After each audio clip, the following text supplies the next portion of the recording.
বাসায় যদি বাজার না থাকে আর সঠিক সময়ে যদি বাজার না হয় তাহলে কিন্তু আমাদের মতন সংসারী মেয়েদের মাথা গরম হয়ে থাকে, তাই না?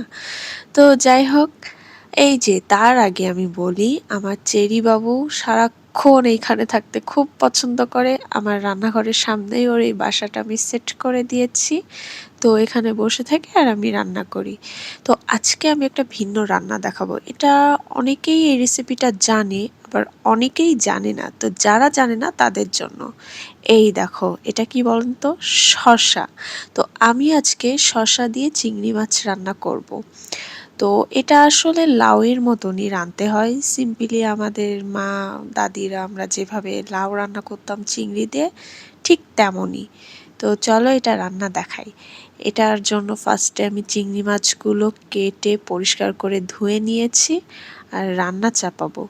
ওহো, রান্না চাপানোর আগে এর মধ্যে আপনাদের ভাইয়া বাজার নিয়ে হাজির হয়ে গেছে। তো যাই হোক, আমি তো এইগুলো দেখে ভালোই লাগতেছিল, বিশেষ করে সিম, কারণ সিমটা শীতে পাওয়া যায়, এই টাইম তো না।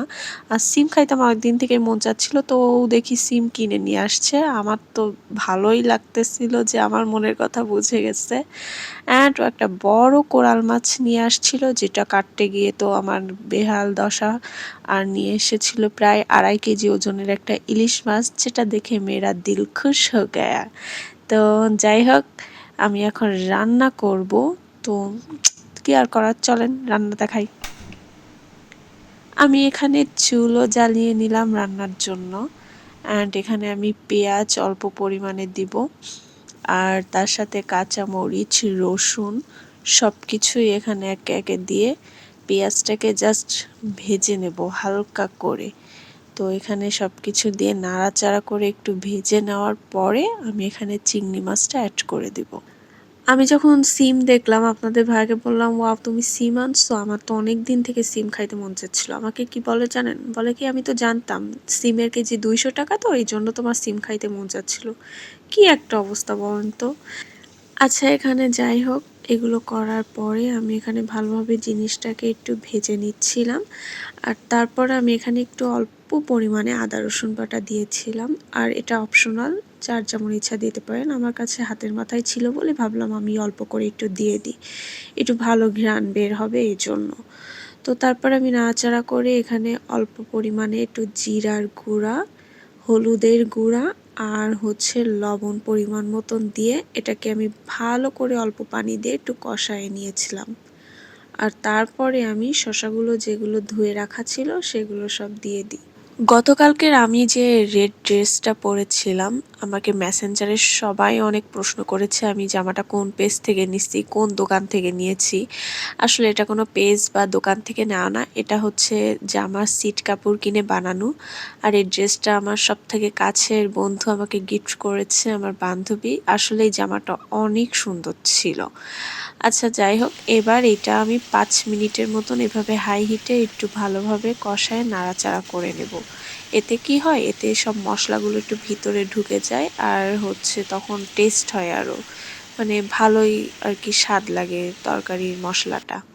তো এখানে আমি কষানোর পরে পানি দিয়ে দিলাম। আর তরকারিতে না সবসময় গরম পানি ইউজ করবেন, গরম পানি দিলে সব তরকারিরই স্বাদ দ্বিগুণ বেড়ে যায়। আর এদিকে আমি কড়াই গরম করে তেল ঢেলে নিচ্ছিলাম ইলিশ মাছ রান্নার জন্য, যেহেতু ইলিশ কিনে নিয়ে আসছে, টাটকা টাটকা ইলিশ রানবো।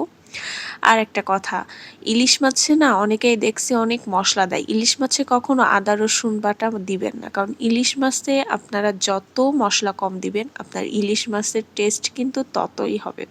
সিম্পলি ইলিশ মাছ রান্নায় আপনারা পেঁয়াজ, কাঁচামরিচ, হলুদ, জিরা, লবণ, হলুদের গুঁড়া এগুলো দিয়ে রান্না করবেন, দেখবেন অনেক স্বাদ। আর হ্যাঁ, আমি হচ্ছে মাঝে মাঝে একটু ঝালের গুঁড়ো দিই, খুবই অল্প, মানে জাস্ট কালারের জন্য, আবার মাঝে মাঝে দিও না, এটা আসলে যার যেমন। যাই হোক, তো এইভাবে রান্না করবেন, তেলের মধ্যে দিয়ে জাস্ট কিছুক্ষণ একটু কষায় নেবেন, লবণ দিয়ে দিবেন, হলুদের গুঁড়া, জিরার গুঁড়া দিয়ে দেখবেন আপনার ইলিশ মাছের যে আর কি গ্রেভিটা বা ঝোলটা হয় ওটা কিন্তু বেশি টেস্ট হয় এইভাবে তেলের মধ্যে দিয়ে কষানোর পরে। আর এখানে কালারটা একটু ভালোই লাগতেছিল দেখতে। আর যখন এগুলো দিবেন আপনার কালারটা ফার্স্টে একটু হাসা দেখায়, কিন্তু এটা কোনো ব্যাপার না, রান্নার শেষে কিন্তু কালারটা আবার চলে আসে। রান্না করার সময় এরকম মনে হয়। তো এখানে আমি সব কিছু করে পানি দিয়ে আর কি ঢেকে দিচ্ছিলাম। তো মাঝপথে আপনাদেরকে দেখাবো কালার কেমন আসে এবং শেষে কেমন হয়। তো মাঝপথে কালারটা দেখছেন আস্তে আস্তে কিন্তু চলে আসছিল এবং শেষে অন্য কালার। আর এখানে আমার এই যে চিংড়ি শসা রান্না প্রায় শেষ হয়ে গিয়েছিল। তো আর কি শেষে আমি একটু জিরার গুঁড়া, ভাজা জিরার গুঁড়া ছড়াই দিয়েছিলাম। আর এখানে এই সেই কোরাল মাছটা যেটা কাটতে গিয়ে আমার অবস্থা খারাপ হয়ে গেছে, আমার হাত পুরাই কেটে গেছে। আসলে সময় ছিল না বলে কেটে আনতে পারিনি।